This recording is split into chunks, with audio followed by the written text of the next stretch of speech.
So I want you to ask somebody who knows anything about the Bible, what do you think the most important verse in the entire Bible is?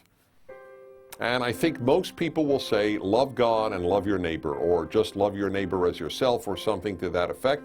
And I certainly agree that's really important.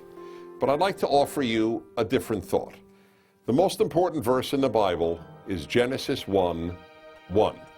The first verse in the Bible is the single most important one, because if that is not the case, if what it says in Genesis 1:1 is not the case, then nothing that follows matters, and nothing that follows makes real sense.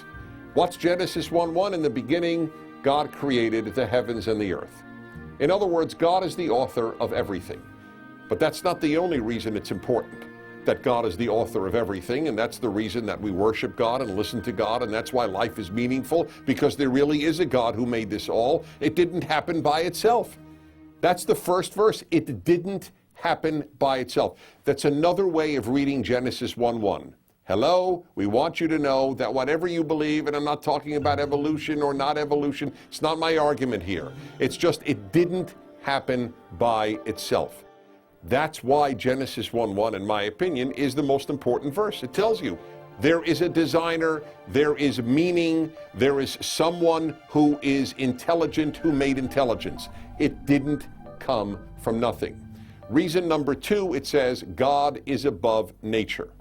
All the gods of the ancient world, this was a staggering revolution, Genesis 1:1. All the gods of the ancient world were nature gods.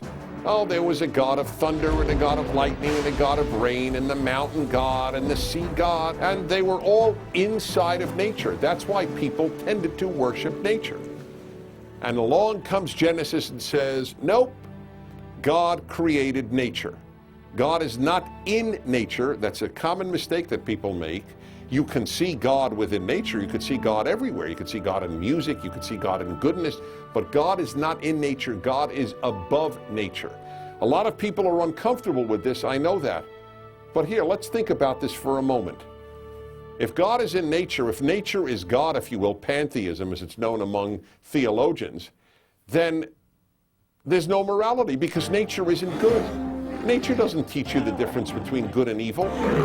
In the natural world, hospitals aren't built for the weak. In the natural world, the weak die out. That is, after all, the essence of evolution and of natural selection.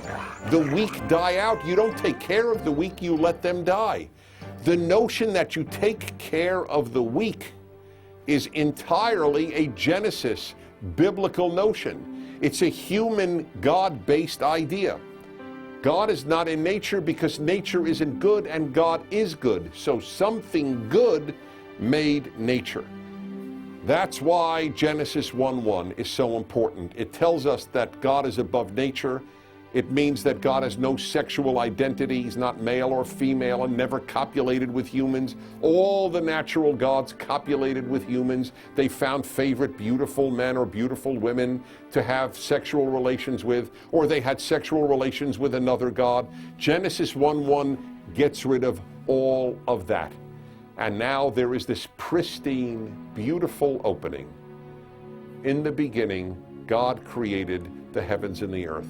Everything comes from God. And if everything comes from God, then ultimately everything has some meaning. Because if there is no God, there is no ultimate meaning. Yes, we can make meanings for our own lives. I find it meaningful to be a father. I find it meaningful to be a worker, of course. But that's entirely subjective. There is no overarching meaning to all of life.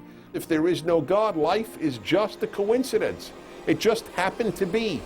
There's no aim, there's no purpose, there's no end except for oblivion.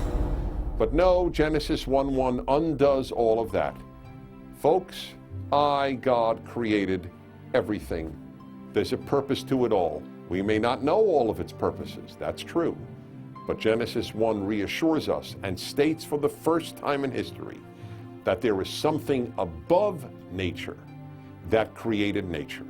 So my nomination for most important verse of the Bible is indeed Genesis 1:1.